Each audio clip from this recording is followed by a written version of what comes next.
The mount for this TV is a very high quality mount. It's very strong.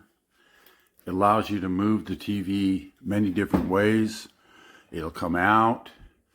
It'll go right back in. You can tilt it forward, backward, if you have some kind of problem with light coming in and shining on it. The way it mounted for me, I had a couple of these things here that came down below the TV, and I was able to build something to mount my sound bar on it. So I'm very happy with it. It's very. So we just installed this on Friday. So far so good. It stands out about 6 inches away from the wall. Pull it out and show you what we done.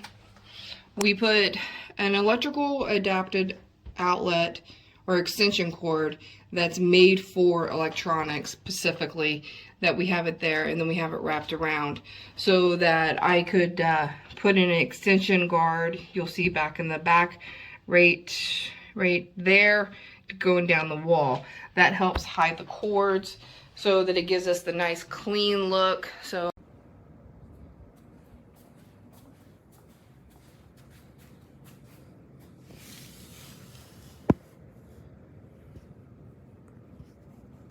that's the